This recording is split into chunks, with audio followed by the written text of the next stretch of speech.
भारत के प्रधानमंत्री ने हाल ही में अपनी 4 दिवसीय अमेरिका की यात्रा पूरी की है। इस यात्रा का मुख्य उद्देश्य संयुक्त राष्ट्र की जनरल असेंबली को संबोधित करना और क्वाड शिखर वार्ता में शामिल होना था।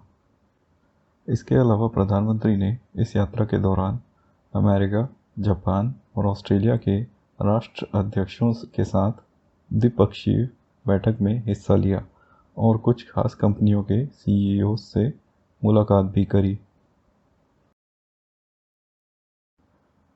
अमेरिका की कुछ बड़ी कंपनियों के सीईओ से मुलाकात के दौरान भारत के प्रधानमंत्री ने उनसे टेक्नोलॉजिकल इनोवेशंस, क्लाइमेट चेंज जैसी चीज़ों के बारे में चर्चा करी और साथ ही उन्होंने भारत में किए जा रहे रिफॉर्म्स और भारत में लागू की गई स्कीमें जैसे कि PLI scheme, infrastructure pipeline project जैसी चीज़ों के बारे में बताया और भारत में निवेश की संभावना के बारे में भी बातचीत करी।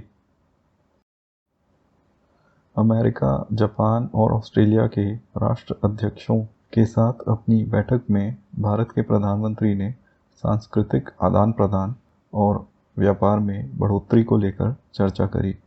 इसके साथ ही राष्ट्र प्रमुखों के साथ कोरोना वायरस महामारी के हालातों को लेकर भी चर्चा करी गई। अमेरिका के राष्ट्रपति के साथ अपनी बैठक में खासकर से प्रधानमंत्री ने अफ़गानिस्तान के हालातों पर भी चर्चा करी।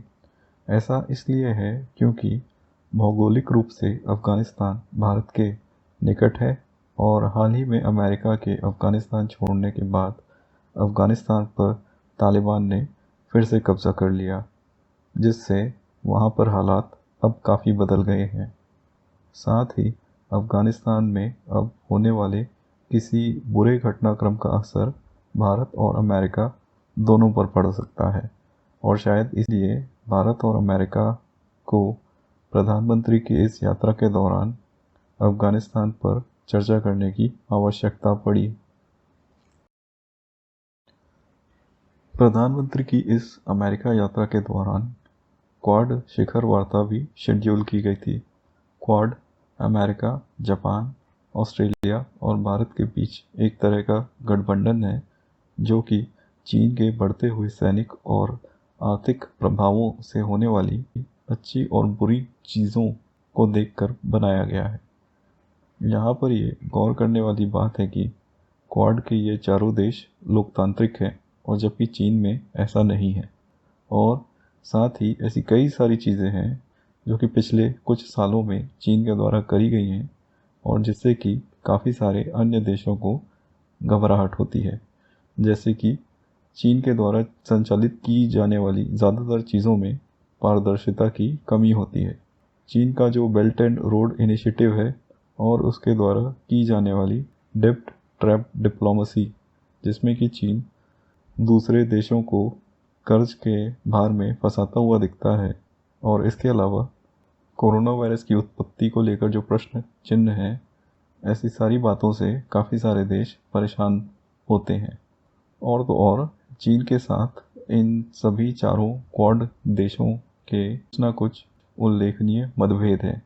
जैसे कि भारत के साथ चीन का सीमा विवाद रहा है, जिसके कारण पिछले कुछ सालों में डोकलाम और गलवान घाटी जैसी स्थानों पर दोनों देशों के सैनिकों के बीच झड़प भी हो चुकी है।